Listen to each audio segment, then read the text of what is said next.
어제 국회는 그야말로 아수라장이었습니다. 공직선거법 개정안과 고위공직자 범죄수사처 설치법 등 패스트트랙 법안을 둘러싼 여야의 협상은 여전히 안개 속입니다. 예정됐던 본회의가 열리지 못했는데 보수 우파 시위대는 국회 본청 진입을 시도하면서 큰 소동이 벌어졌습니다. 최영일 시사평론가 자리에 함께했습니다. 어서 오십시오. 안녕하세요. 네, 문희상 국회의장이 지난 13일 본회의를 열지 않으면서 여야 3당 원내대표들에게 주문을 했습니다. 마라톤 협상을 하라고 얘기를 했고 그 시한이 바로 어제 아니었습니까? 맞습니다. 그런데 어제도 여야 3당 원내대표들의 교섭은 무산이 됐고 4+1 협의체에서도 단일안을 만들지 못했습니다. 그러니까 이제 분열의 연속입니다. 말씀하신 대로 이제 한국당과의 협상은 뭐 고사하고요. 말씀하신 대로 4+1 협의체가 한국당과 마지막 협상을 시도한다. 그게 어제 오전까지였는데요. 문희상 국회의장이 교섭단체 3당 원내대표를 소집했지만 심재철 한국당 원내대표가 불참 선언을 했고요. 무산됐습니다. 그렇다면 오후 본회의가 열려서 4+1 협의체의 패스트트랙 상정과 표결이 이어지지 않겠는가. 그럼 여기에 대해서 한국당은 또 필리버스터로 저항하지 않겠는가 예상이 됐는데 아예 본회의가 무산이 됐는데 그 이유는 이제 한국당을 제외하고 나서도 4+1 협의체의 패스트트랙 첫 번째 처리 안건인 선거법 개정안의 합의안이 도출되지 못했다. 사실은 도출되지 못한 정도가 아니라 오히려 민주당과 정의당의 골이 깊어지면서 4+1 협의체 자체가 분열 양상으로 흘렀다. 이게 굉장히 중요한 대목이 되겠습니다. 네, 준연동형 비례대표제 이 연동률을 어떤 의석수까지 적용할 것이냐 이 부분에 대해서 갈등을 빚고 있고요. 석패율제에 대해서도 논란이 있는데 이 부분 뭐 어떻게 타협의 여지가 좀 있을까요? 타협의 여지가 쉽지 않습니다. 어제 오늘까지도 쉽지 않고요. 지금 일단은 이제 225석 지역구, 75석 비례대표 이게 원안인데 사실 조정된 안은 접근은 됐습니다. 250석을 지역구로 놓고 지금과 큰 차이가 없습니다.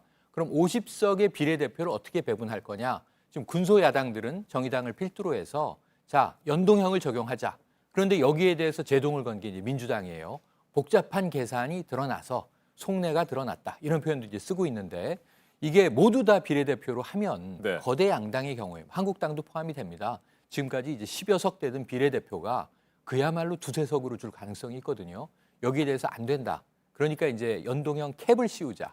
그러니까 최대한 25석까지만 이 연동형을 인정하자. 그러다 이제 30석까지 조금 물러나긴 했지만 이 팽팽한 이제 격돌이 하나 있고요. 국민들은 점점 이 복잡해집니다. 이게 무슨 얘기인가? 연동형 캡도 처음 등장한 얘기인데 석패율 얘기가 나왔습니다. 석패율은 뭐 간단하게 한 지역구에서 어떤 사람이 10표로 당선됐고 그리고 차점자인 9표를 받은 사람이 떨어지는 거죠. 이 뭐 다득점 우선이니까. 그런데 이 9표는 결국 사표가 되지 않느냐. 소중한 민의에 우리나라는 사표가 너무 많다. 선관위의 권고도 있었어요. 그럼 이를 구제하기 위해서 자, 석패로 떨어진 경우에는 비례대표로 구제하는 방안을 이번에 선거룰에 도입하자. 이게 이제 정의당의 주장입니다. 그리고 정의당이 좀 억울할 수 있는 것은 석패율제는 지속적으로 또 주장해온 내용이기도 해요. 그런데 이게 마지막에 이제 문제가 됐습니다. 석패율 인정할 수 없다. 민주당의 비판은 이해찬 대표의 입으로 직접 나오기도 했는데요. 중진 의원 구제하자는 방안 아니냐. 결국은 다선이 유리한 거 아니냐. 그러니까 정의당이 또 맞받아칩니다. 그럼 중진 의원은 석패율의 적용을 못 받는 것을 선거법에 명시하자. 그런 의도가 아니다. 심상정 대표는 나를 겨냥한 거 아니냐. 굉장히 좀 볼멘 소리가 나오면서 감정적인 골까지도 격돌이 치닫고 있습니다.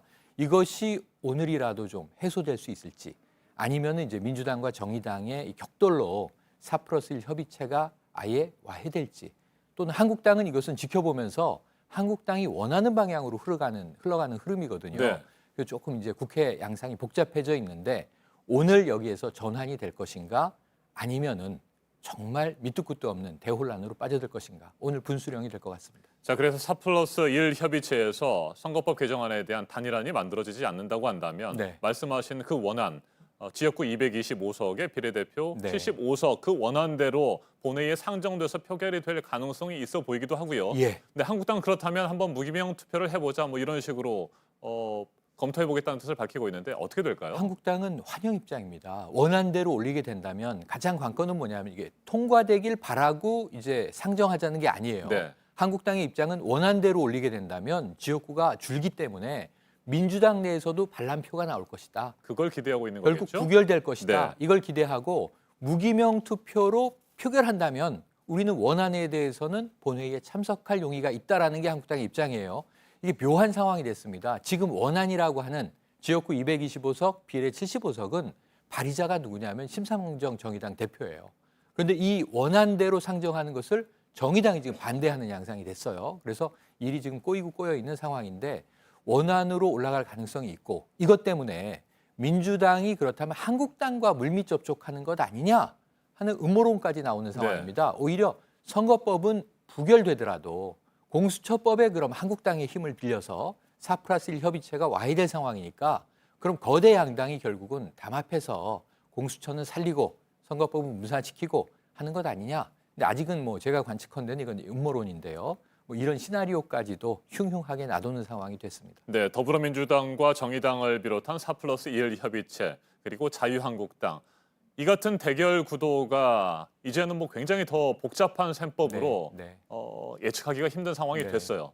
네, 좀 지켜봐야 될 것 같고요. 맞습니다. 끝으로 한 가지만 좀 살펴보죠. 어제 국회 제가 아수라장이 됐다고 말씀을 네. 드렸는데 어떻게 보셨습니까?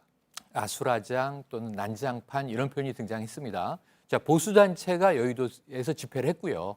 문희상 국회의장 등 뭐 이제 4+1을 규탄하는 집회를 마치고 국회 난입을 시도한 겁니다. 물론 이제 실내로 들어가지 못했습니다만 그래도 본관 앞 계단에서 뭐 규탄 집회까지는 했는데 본청 난입을 시도하면서 경찰과 충돌이 있었고 일부 물리적인 지금 문제가 터졌습니다. 더 큰 문제는 또 물리력을 고사하더라도 차치하더라도 지금 이제 일부 의원들에게 욕설 또는 멱살잡이 지금 서른 민주당 의원이 멱살 잡혔다라는 이야기를 주장을 했고요.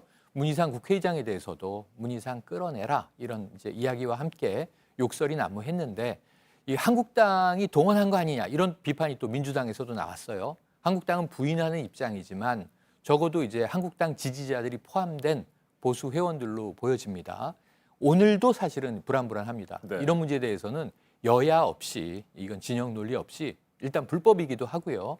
결코 안 된다라고 하는 점을 지지층에게 조금 더 설득하는 그러한 이제 자세도 필요한 대목이다. 연말 국회가 안 그래도 말씀하신 대로 지금 어수선한데 여기에 뭐 이제 특정 진영의 이제 시민들까지 난입해서 불법을 저지른다면 국회의 권위는 너무나 바닥에 떨어지는 상황인 것 같습니다. 안타까운 장면입니다. 지금까지 최영일 시사평론가였습니다. 말씀 잘 들었습니다. 고맙습니다.